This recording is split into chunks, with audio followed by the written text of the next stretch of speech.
again, everyone. Welcome to this episode of Cotton Grower Magazine's Cotton Companion podcast. I don't know how things are where you are, but a significant chunk of the cotton belt's wondering today where spring went.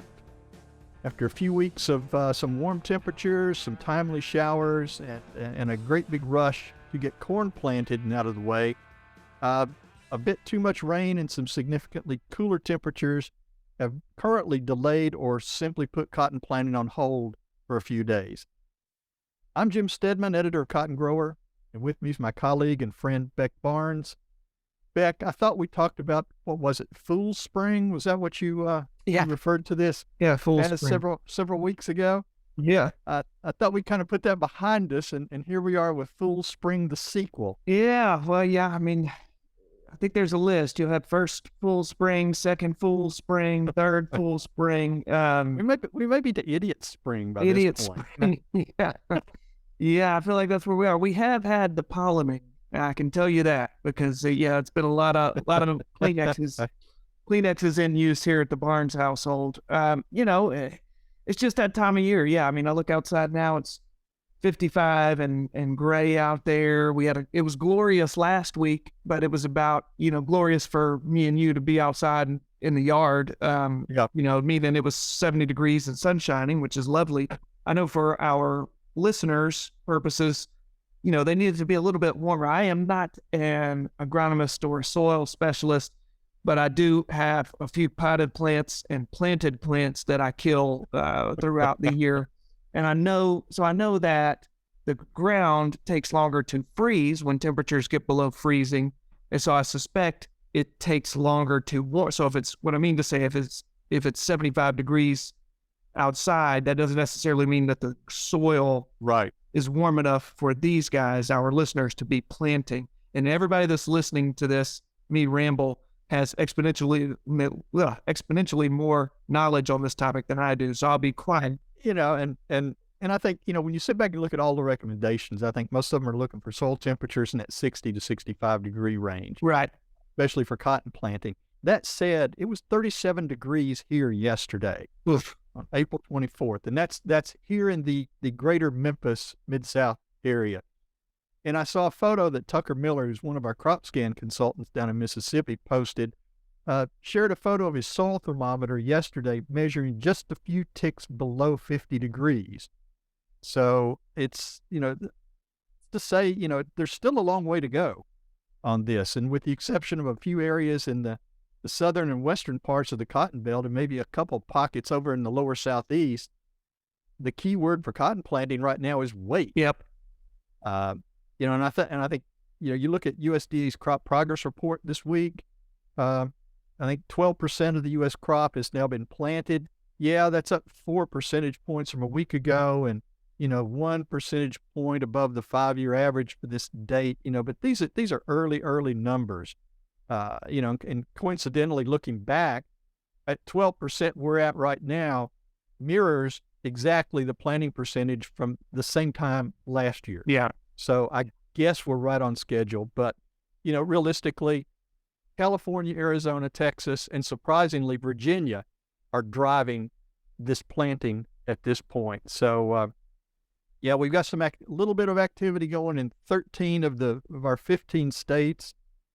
Most of them are still in that 1 to 2% range. I'm sorry, that's so odd that Virginia is in that group. Well, that kind of struck me as interesting too. But God bless them if they've got an opportunity. And we're gonna have to ask somebody out there who's in that room. I'm trying to even call. Well, and we talk about starting early, and starting early is one of the things we're going to cover today with our guest, Dr. Ed Barnes, the Senior Director of Agricultural and Environmental Research at Cotton Incorporated. He's kind of our go-to guy for all things technology when it comes to cotton production. And we'll see what he has to say about some of the new technology that's available now and some that may be on a grower's radar screen sooner than later. But just a quick update. We just put the second edition of Cotton Grower's Crop Scan Ag Report up on cottongrower.com.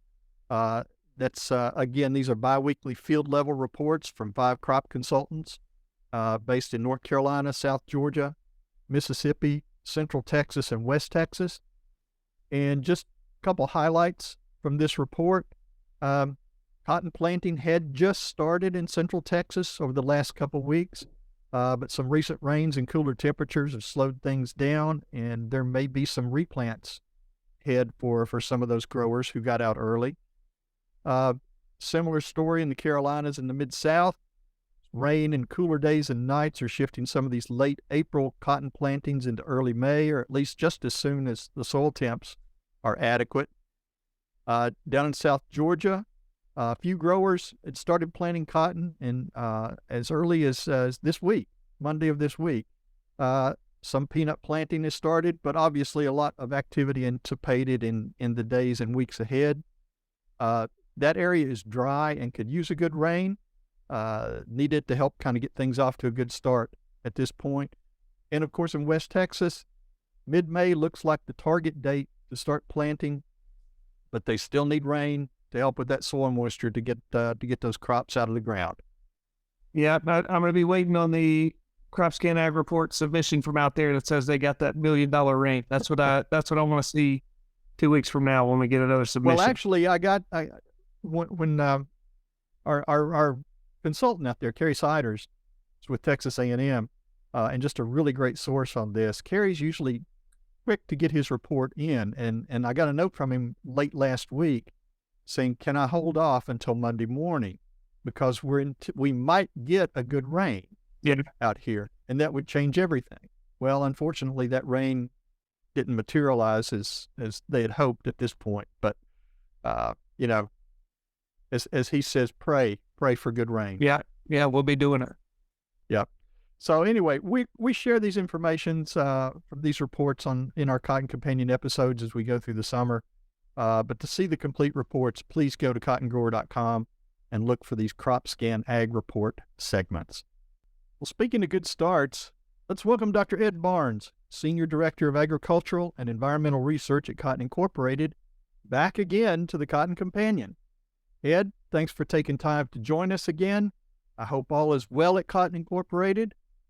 Anything new and exciting there as we move into another cotton season? Hey, Jim and Beck, it's great to be with you again. And there's always new and exciting stuff going on here. So pretty long laundry list. And of course, we go from dirt to shirt. So all across the supply chain, we've got a lot of new stuff going on. Yeah. I mean, I see Cotton Inc. activity all across the market, Ed. So we appreciate you making time to be with us this morning. And I guess I wanted to start with a very general question. We look at this year, Ed, and it's quite different from last year, and especially in terms of price. We saw prices through the roof last year. Of course, inputs were also through the roof. This year, things come down a little closer to normal. Hopefully on the input side, it's certainly closer to normal on the cotton price side. If there's one thing I know about you, Ed, it's that you like to evangelize on the benefits of tech practices, of precision practices, and how farmers can help themselves with this stuff. A year like 2023, we're staring at, between 70 and 80 cent price range. Can you make the case just generally in a year like this? What's the value proposition for looking at some more techie or precision practices going into this year? No, that is an important point. That I don't want to be too flippant about this, but just about anybody can make money with $1.20, $1.50, $2 cotton. All right, you've got a lot of cushion there, and we are at prices now where every decision on inputs can make the difference between being in the black or red. And so this is the conditions where really the precision can really pay off, because every penny counts. And so I definitely think in this type of economic condition, you have to be management intensive, because there's just not room to make too many mistakes. Yeah, absolutely. I'll shift now, and specifically, I want to talk a little bit about planting season. We know that a big part of the practices and and technologies that you, like I say, evangelize for, is about being more efficient. So it's planting time now. Our guys are getting that itchy trigger finger to get out there and plant across the belt. Hypothetically, if you were a grower getting ready to plant this year, what new equipment or innovations that you're aware of would you be headed to the field with here in 2022? 2023, forgive me, we're 2023. It's only April 26th. No, there are a lot of new tools out there. And I think one of the first things to look at, and I'm going to maybe scare some of my agronomist friends because I'm going to talk a little bit of agronomy. But I've always been fascinated with plant population. And 30 years ago, I was doing some research in Arizona where we had trying different plant populations, different row configurations. And I was always surprised at how insensitive cotton is to plant population. And so last year, Curtis Stewart of Texas A&M did a literature review for us and looked at all the studies that have been done on cotton and plant population, and it was fascinating. And I want to stress, when I say these numbers, these are plants that came out of the ground, not number of seeds and put in the ground, and that they were fairly evenly spaced in most of these studies. But what they found is from 15,000 plants per acre to 80,000 plants per acre, there was very little yield impact on cotton. Now, that's a huge, huge range. And, a lot of our growers, we continue to do plant population studies because, they've experienced in corn and soybeans, that's not the story, right? They're very sensitive to your plant population, and you can really have a huge impact on yield. And obviously cotton is good at compensating. If you have a small plant, it'll put on a few bolls. If you have a big plant, it'll get big, put on a lot of bolls. And so I just want to stress that when growers are thinking about their plant population, that they've got a range to play with. And that said, one of that 15,000, what the data did show is the yield drops like a rock if you go below that. So you don't want to get close to that one. It's really interesting to me that how regional some of these things are in some areas like West Texas, where maybe you're going to be looking at dry conditions. You're not going to get great emergence. You're going to want to go way above 20. You want to shoot for, 40, 50, even I know some guys go up to 60,000 seeds per acre to make sure they get at least 20,000 plants up. So I think giving thought to your plant population is important. And especially we know seeds are not cheap anymore. And so kind of working out that balance in your head of how low can I go and still feel like I'm going to get at least 20 evenly spaced plants and 20,000 evenly spaced plants per acre is important. Yeah, well, that's fascinating. It's one of those things where, Ed, I'm an editor, so I did a story on plant populations like 5-6 years ago, and so that's where my knowledge base is stuck, is in 2016, 2017. So this is kind of fascinating to me. That's kind of new news to me, I guess I should say. So you talked there about plant populations. I was hoping to ask you a little bit about plant dates. We know that, as I alluded to earlier, a lot of our guys are getting the itchy trigger finger. They're hoping these soil temps warm up so they can get some seed in the ground. In relation to speed, timing, efficiency, how is it valuable to growers who may be trying to move plant dates forward, if conditions allow, to help avoid or lessen weed and insect pressure? So does that, move planting earlier, what impact are you guys seeing that will that have on some of these pest pressures? Well, no, moving earlier can always have a lot of benefits if you can get away with it. And the one thing I'll throw out there, a lot of things I'll talk about we have on our website, cottoncultivated.cottoninc.com, or you can just search Cotton Cultivated.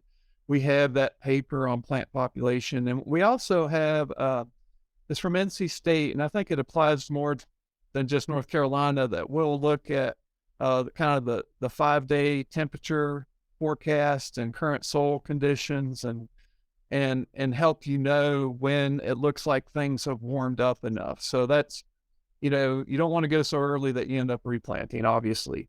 But one of the advantages of starting early is one of the challenges at planting season is, rain and the weather can put a stop to things really quick. And so you kind of get this, if you can get an early start, one thing, you can spread out your risk, right? You can reduce the risk that you're going to run out of time to get all your acres planted. And I'm not qualified.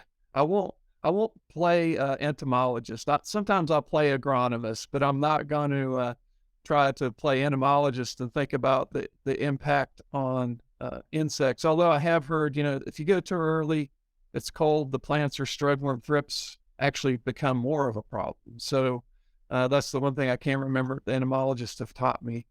So I think as early as you can get started is always a good thing. It also leaves hopefully the chance you'll get to finish early. And there's a lot of that, and I think that's where you start. I do know, as the season goes on, if you can get out early, you're probably going to have less pest problems as well. I know in terms of being able to get out early or being ready to go, we've got some new planting technologies out there that growers can cover a lot of ground in a very short period of time. And I'm sure a lot of folks are itching and ready to go with that. How fast can we get a field? Can we get a crop planted? It's really amazing what can go on now. Some of these planters are advertising 10 miles per hour. And I know some guys that are pulling that off. I don't think you can always get that 10 miles per hour, but what they've done with these, they've got this automated downforce control and then really precise seed metering. It's just amazing. And so I think, again, that the two components of that are you're moving across the field fast. And in old days, you start going above 5 miles an hour, things start bouncing, the drive wheels aren't engaging, and then you just get a lot of skippy stands. And with these new controllers, they're going to keep that planter firm on the ground. They're going to keep the seed depth constant. And then the seed metering is really mind-blowing that they are delivering these seed at a very precise rate. And so I've seen some demonstrations where, they used the old technology and planted at 5 miles an hour and then came in beside and planted at 10 miles an hour. And the 10 mile an hour plants were more evenly spaced than the 5 mile an hour ones. So it's really exciting to see that level of precision. And the other thing is, I think, for some people, there's a trade-off. You can go wider and get more acres, per hour. You can go faster and get more acres per hour. Of course, you go wider and faster, you get a lot more acres per hour. But I think for some people that are finding they're hitting some limits on their planting capacity, and they're not in West Texas or in the Delta, looking at going faster is going to be a better alternative than wider, obviously. You get a 24-row planter out there. I know I've seen some fields around here that there are parts of them that aren't 24 rows wide. So I think the speed thing is really gives a lot of flexibility to a wide number of people. Well, let's shift over and look at weeds for just a minute. We've seen here in the past year the introduction of the John Deere See and Spray technology that identifies weeds, do selective treatment. We got camera visualization technology, machine learning, artificial intelligence, everything else you can kind of cram into it. And there's some similar systems, from what I understand, that are coming from other sprayer manufacturers. Might not quite be as elaborate, but, highly functional. What have you heard from growers about these systems, and how do you think they're going to impact weed control programs and costs? Yeah, no, I think I'm really excited about this technology for two reasons. One is the ability, to be more precise with herbicide applications. And also, I think some of these now have dual application systems. They can put down different products at different rates. So that's going to be really important in terms of, we know that this herbicide resistance is on our case all the time. And so anything we can do to really reduce poor herbicide applications is really important. I'm working real closely with our agronomist, Galen Morgan, and we've been, looking at these technologies and think they're really promising. Like you said, there's some other companies that are going to have some similar solutions.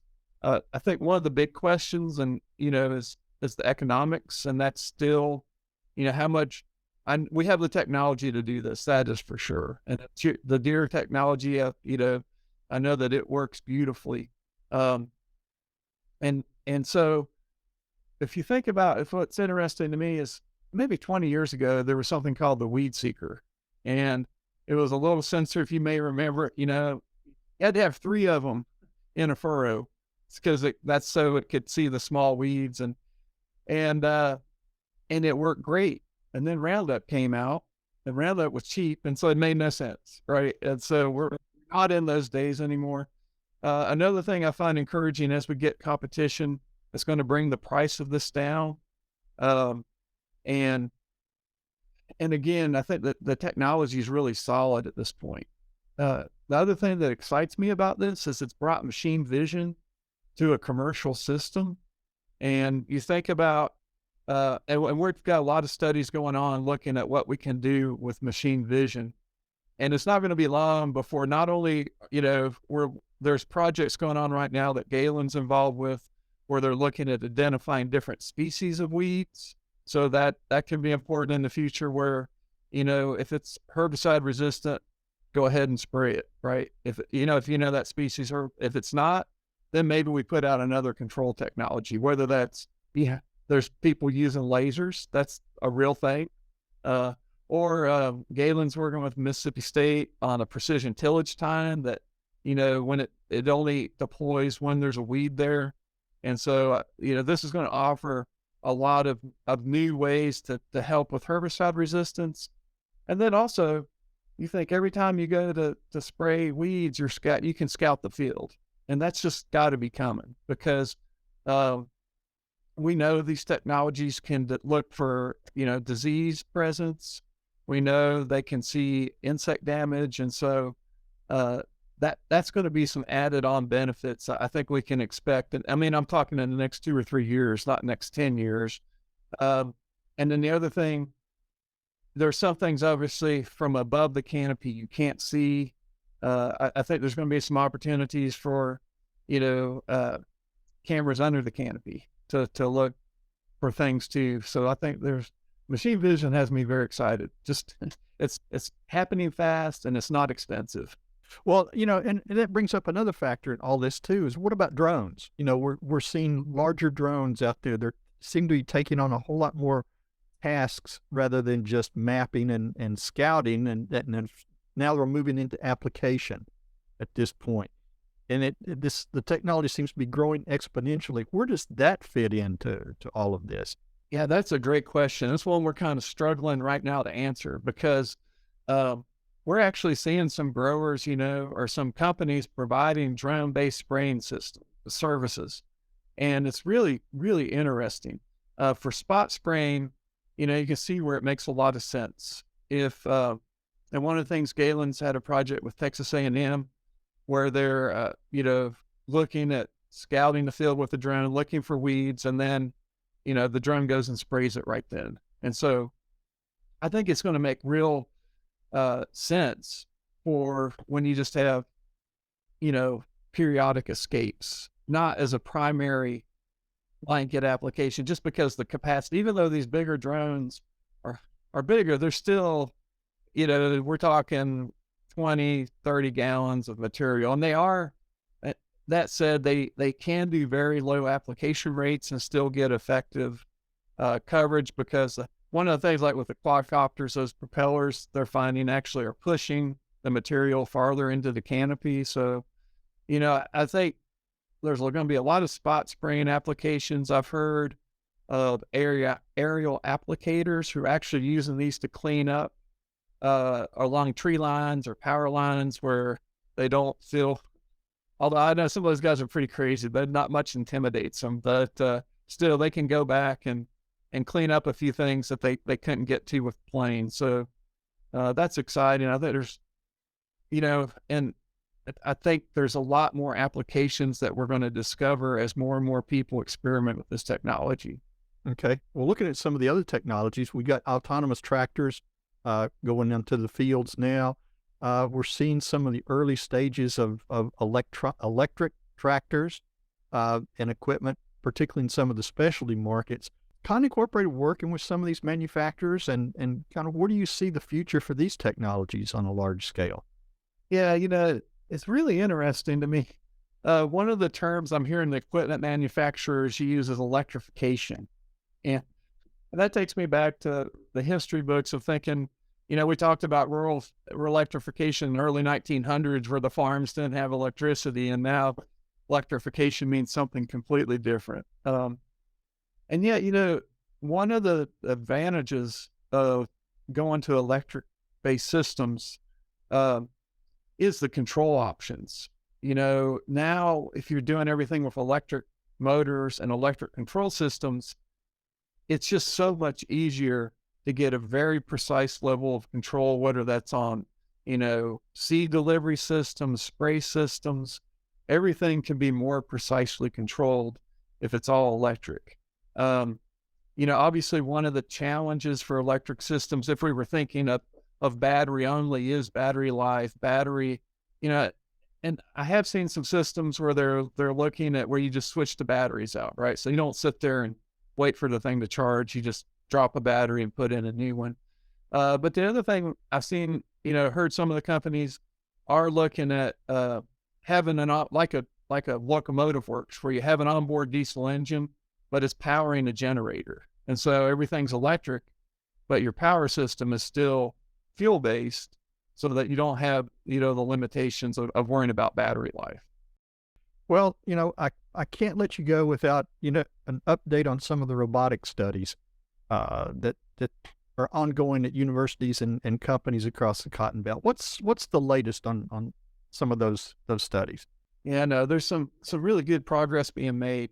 We've got a project at Mississippi State where we're kind of trying to refine what the people in robotics call an end effector, and it's kind of the hand of the robot. And I hate to use the word hand because, again, when we especially when we're talking about cotton harvest, thinking of a little robot walking through the field picking cotton bolls, that's not what we're thinking. We're thinking of an autonomous vehicle. Maybe it's 1 row, maybe it's 4 rows, maybe it's 6 rows, with these quote arms that are going out at a very fast rate and very selectively removing the bolls. And so at Mississippi State, we've had a prototype that's just a straight, like a straight rod that shoots out and tries to grab the bowl. And then obviously there's going to be branches in the way and leaves in the way. And so they're working on refining that, how they can kind of dodge some of the obstacles and still move really fast. At the University of Georgia, Glenn Rains is still making a lot of progress on an autonomous system there. And they are, again, looking at different ways to speed up the process of removing those individual bowls, and using the machine vision. All that stuff is coming together. It's just a matter of how fast can we go? And that's, I'm really encouraged about the progress being made.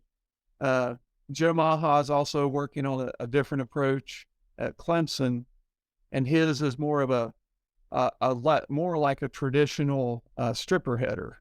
And so, but what his system brings to the table, and this is something that's been interesting when we're looking at, okay, once you've harvested the lower bolls on the plant, what if you defoliated it and got rid of those leaves? Would that free up more resources to the upper part of the plant? Because those leaves on the bottom, especially in, rain or areas where we've got good growth, are largely shaded. They're not doing anything. They're kind of a problem. And so if we got rid of those, could we reduce boll rot? Could we increase the yield of the upper bolls and the quality of upper bolls? And so we're looking at that. And so one of the things Joe's thought is we non-selectively, maybe we just go through 3 times, and we first harvest the lower part of the plant, then the middle, and then the top. And so he's working on a machine like that. And again, around the weed control, there's a lot going on. And again, at the University of Georgia, they're pursuing this idea of using lasers for, killing weeds. And I got to see last year, Gail and I, there was this conference in California, FIRA, where it's mainly focused on vegetable producers, but they had all the autonomous equipment out there for weed control. And Carbon Robotics was out there, their commercial firm, and their machine, uses lasers, and it only moves about a mile an hour, but it was amazing to watch that it would just detect those weeds and target them so precisely. And so that's not an inexpensive system, but it's a very effective system. And so Glenn is looking at and they're using more expensive lasers, these CO2 lasers that, some of the similar lasers they use in metal cutting and things like that. So they can be very powerful, very fast, and very precise. Glenn's exploring, could we use more solid state, less powerful lasers that might be more affordable? But the challenge is they take more time to kill the weed. And so he's trying to experiment with that and see what we could work around. And then that goes back to the strategy of, once we get to where we're doing machine vision and detecting what species of weed it is, if it's herbicide susceptible, just spray it and keep moving. Move at 15 miles an hour. But you come to a weed that's, is a problem weed, maybe you slow down and give the laser time to hit it, and then you speed back up. So those are some things we're thinking about. That's fascinating. It's always something out there to keep an eye on, moving ahead. So with that, I think, Ed, we thank you for taking time to join us today. The future for technology certainly looks bright for cotton, and really looking forward to seeing what happens this year and where we can go moving ahead. Yeah, really always enjoy talking to you guys. Thank you, Ed. So, all right, that's going to do it for this episode of the Cotton Companion podcast. We want to thank, special thanks to our friend, Dr. Ed Barnes. That's no relation, by the way, should have said on the front end. But we do want to thank Dr. Ed Barnes for his technology and research update. And as always, we want to thank you, our dear listeners, for joining us today. We hope that you've enjoyed this episode. And if you did like what you've heard, please be sure to spread the word. Tell your farming buddies about the Cotton Companion podcast. Here's where and how they can find us. You can find the Cotton Companion in 3 easy ways. First, go to cottongrower.com/companion, or simply click the podcast tab at the top of the homepage. Second, subscribe to our channel on iTunes or wherever you find your podcasts these days. And 3, sign up for our weekly e-newsletter, the Cotton Grower e-News, that's delivered to your email inbox every Tuesday morning. You can do that by going to cottongrower.com/subscribe. Also, be sure to follow Cotton Grower on social media. We are at Cotton Grower Mag on Twitter. And on Facebook, you'll find us by searching for Cotton Grower Magazine. Cotton Companion Podcast is produced twice monthly. Tyler Hatch and Kim Henderson are talented colleagues at the world headquarters for Meister Media Worldwide in lovely Willoughby, Ohio. I'm Jim Stedman, East Beck Barnes, and we'll be back with you in 2 weeks with the next episode of the Cotton Companion. Yeah, he works and he works and he works and he works all day. God made a farmer